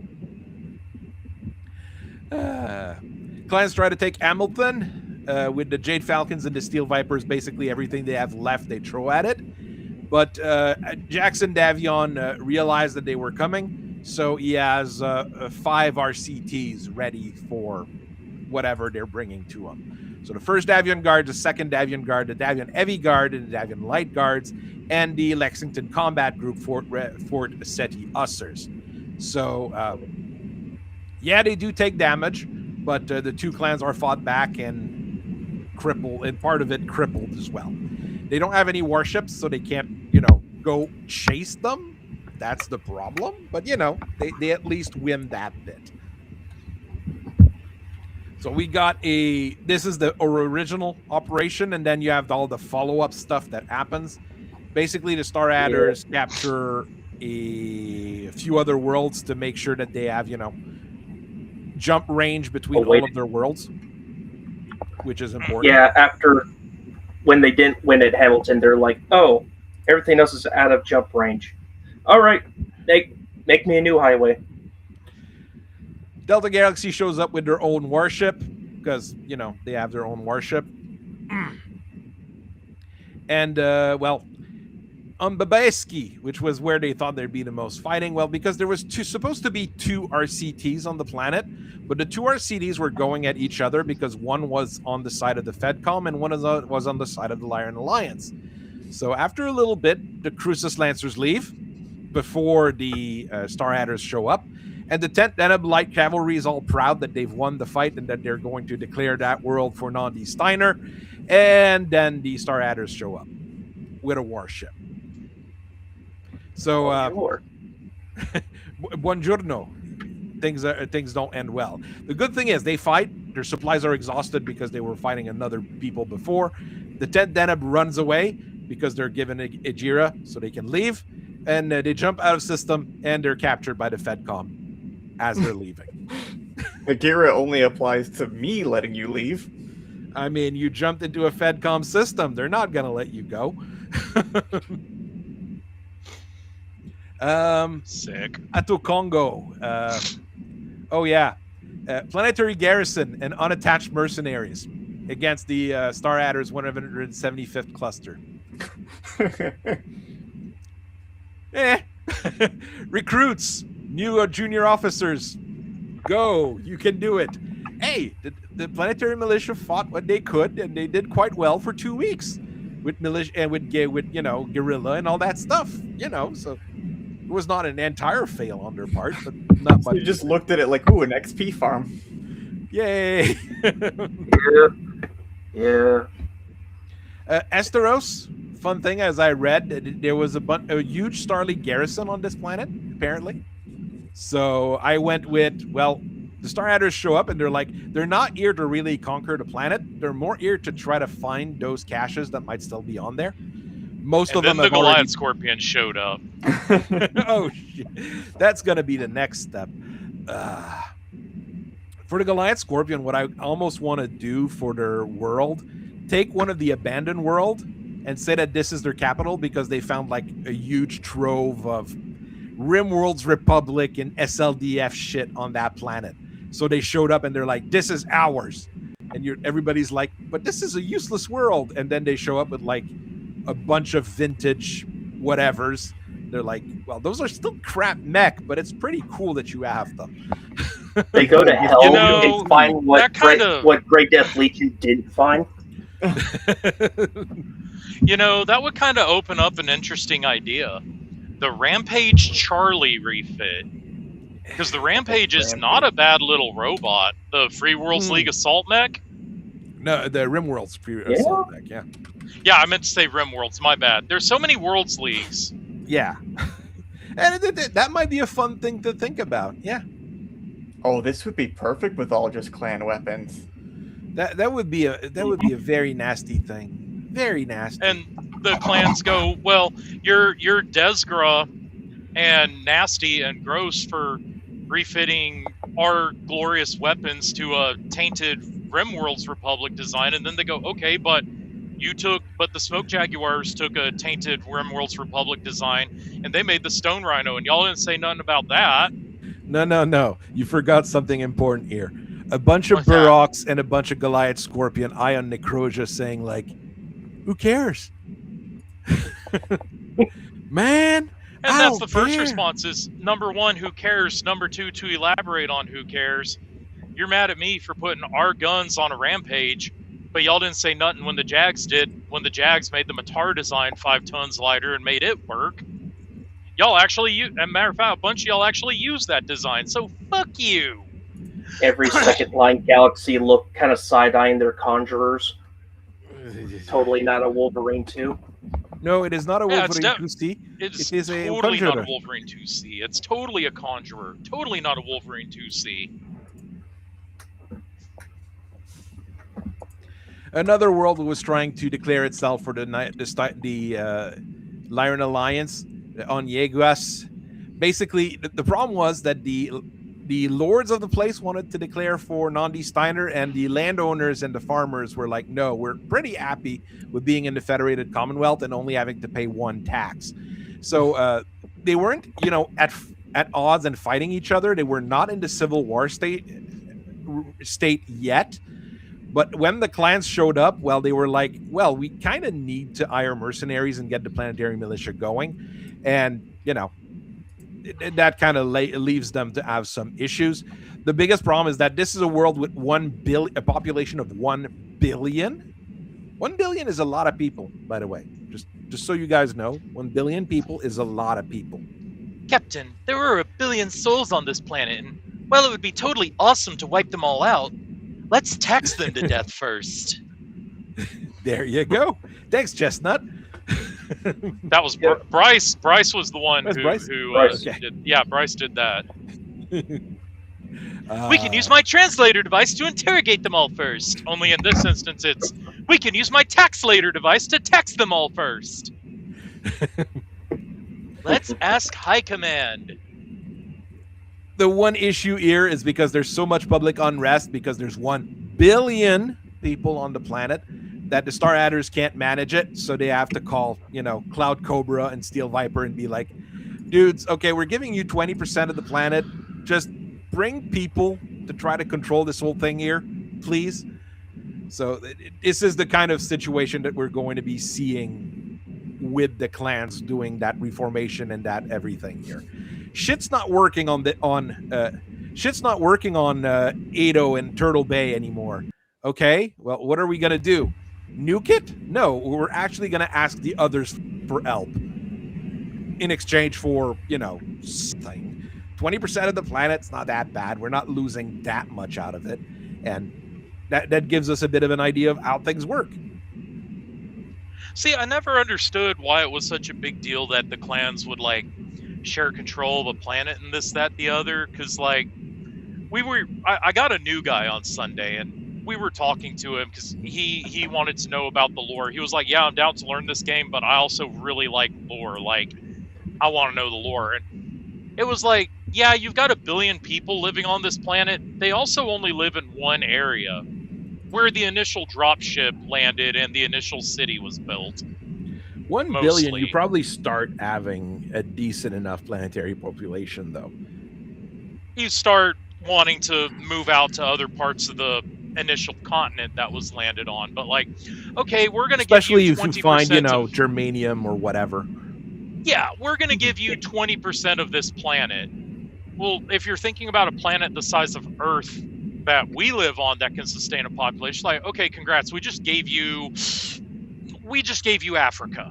You get to occupy an area the size of Africa, the entire African continent, and we occupy an area the size of from the Rio Grande to the Hudson Bay.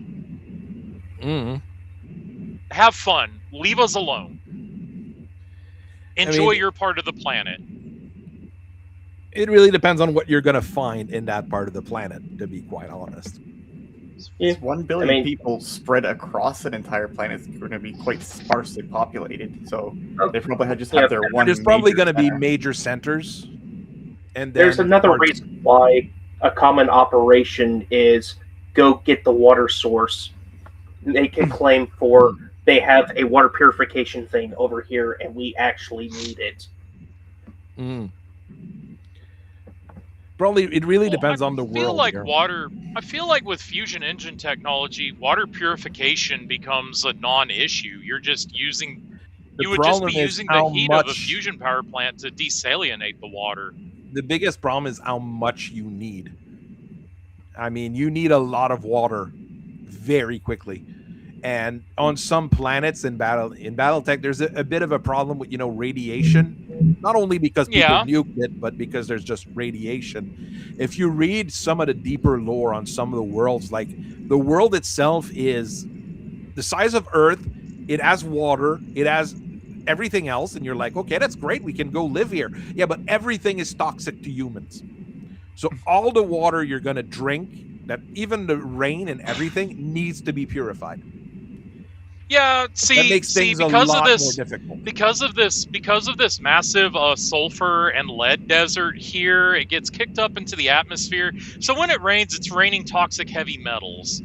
Honestly, being a geologist and a biologist in Battletech in the Battletech universe would be one of the most important and sought after. We can purify the water. Okay, just because you purified the water doesn't mean it's safe to drink. Just ask the Marines at Camp Lejeune for like 30 years. Yep. Turns out there's an amoeba endemic to this planet, an amoeba-like creature on this planet that is completely resistant to reverse osmosis and chemical treatment. And if you drink it, you literally shit your guts out and die from shitting your guts out. It infects your brain. It infects your brain and you turn into it infects your brain and you turn into some weird zombie-like thing. Oh God, I don't. That's you know what? Just as an aside, we have a man-made lake here in Alabama called Smith Lake.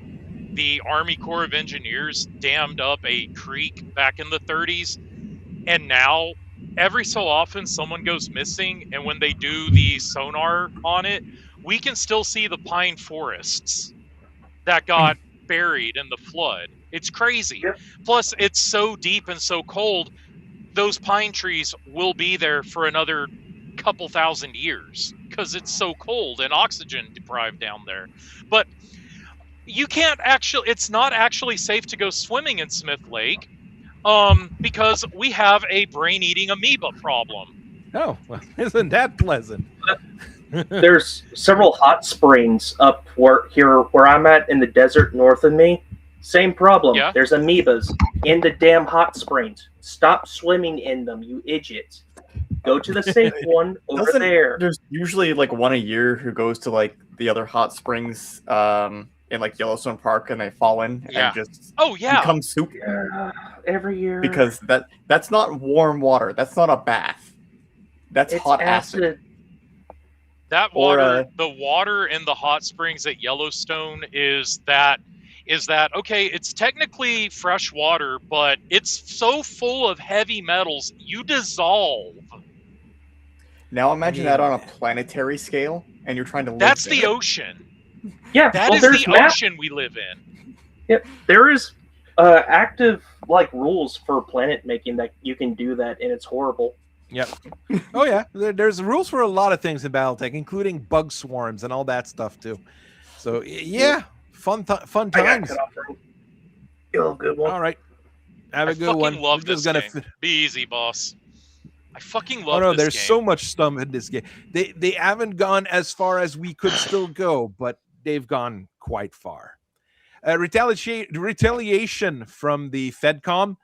They basically go and retake a couple planets from the Vipers and the Jade Falcons, mostly because they just don't have time to move everything and get things ready. And and I went with the Fedcom's not fucking around either in that particular situation. Yeah. Orkney would have been a hard thing, but the 144th and the 165th phalanx of the Vipers basically were at each other's throat, and that's in the actual lore. They basically aided each other and trialed themselves all the fucking time. So, the 3rd Crucis Lancers and the 16 Donald Guards are dropped on the planet to take it over. That's 2 RCTs versus 2 clusters. Things are not going to end well, especially since they're clusters that keep fighting each other. The 2 units are disbanded for incompetence after the operation because they're, too idiotic. Lagrave, what do we have on Lagrave? 5th Avian Guards actually were on Lagrave when they were invaded during the clan invasion. So the 5th Avian Guard says, no, we're going back. And we're taking it back. So they already know the planet. They've got sleeper cells and friends already on the planet. So the 18th Falcon regulars, tried their best. They have a massive fight in space with a whole lot of aerospace fighters because that'd be a fun thing to play. And there we go. I said, "Oh God, that would be insane." That would be insane and funny. Oh yeah. And basically the planet basically revolts against the Falcons, and the Falcons have to leave. But that's basically the train of thought on most of these here. Bishop Sortek of the Seti Ussers decides to go to Benfeld. This year. I always misspell it as Benfeld, but it's Benfled.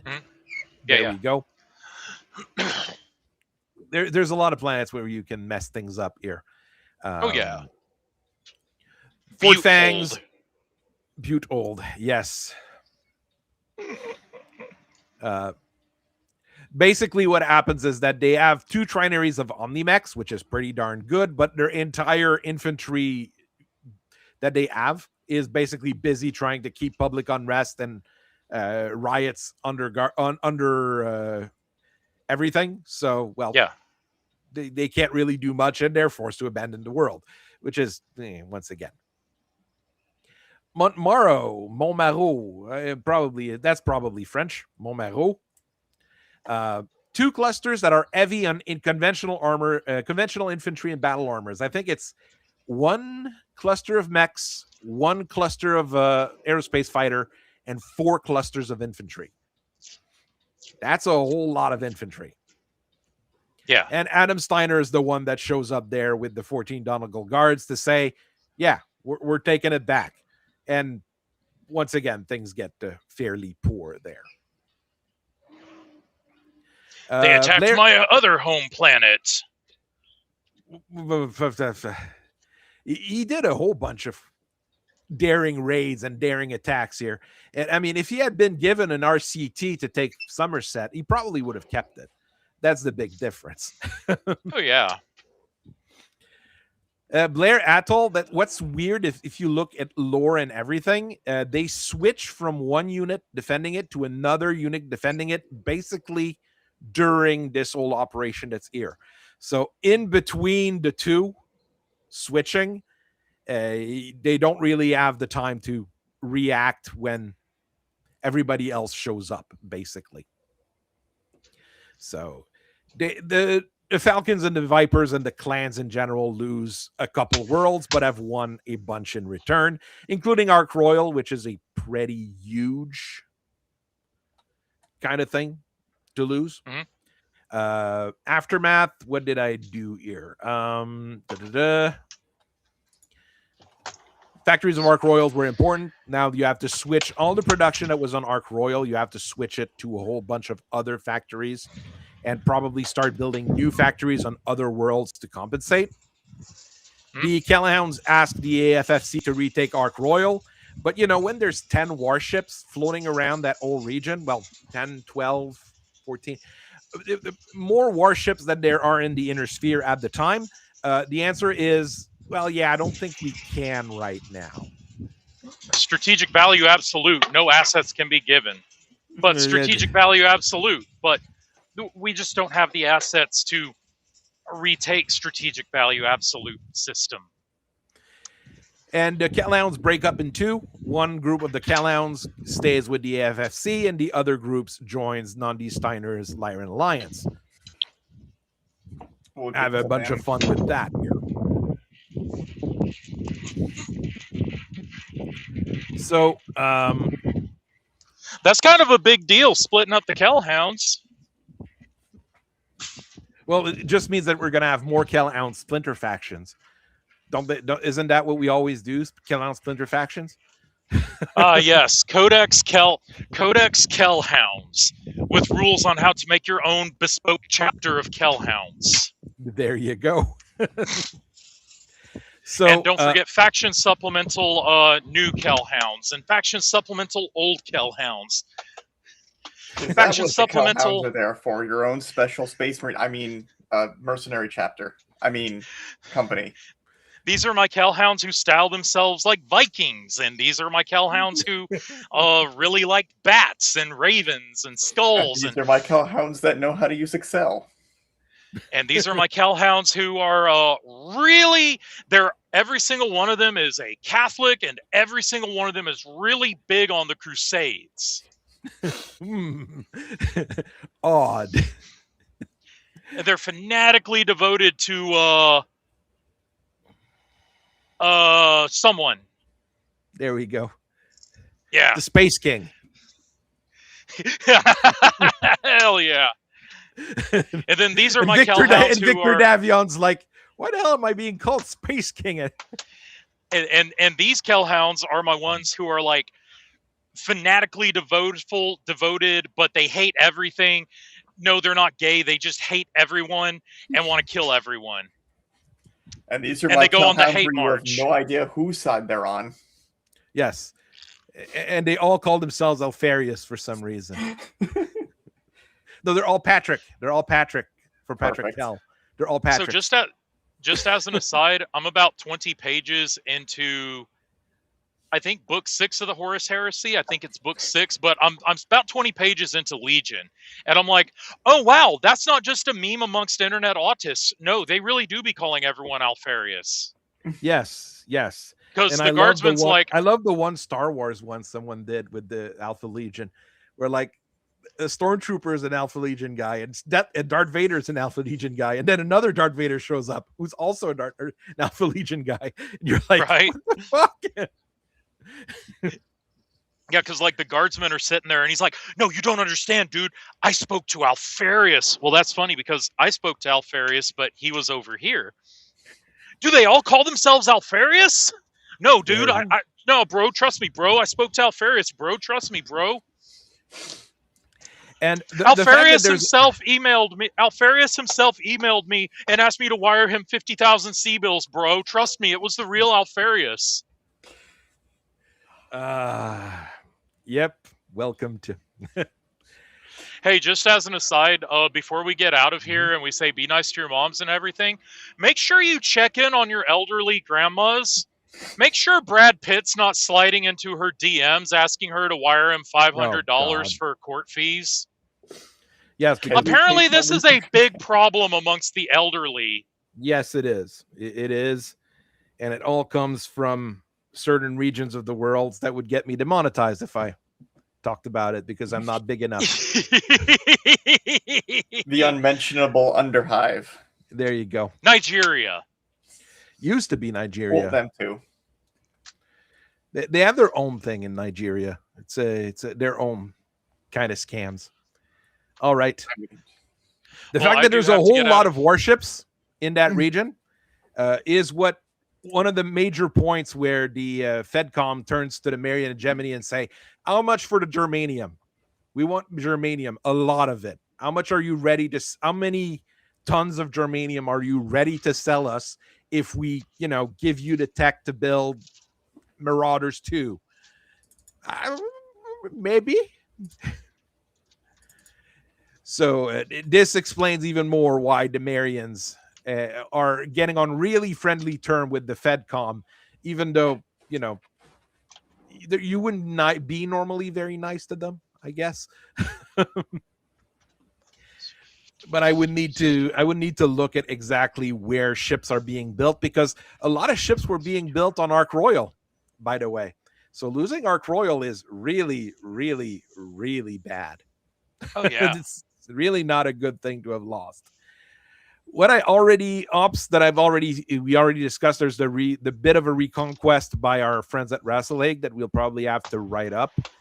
I want to have something done with both the DCMS attacking the clans and the clans attacking the DCMS, and probably the clans versus the Outworlds Alliance.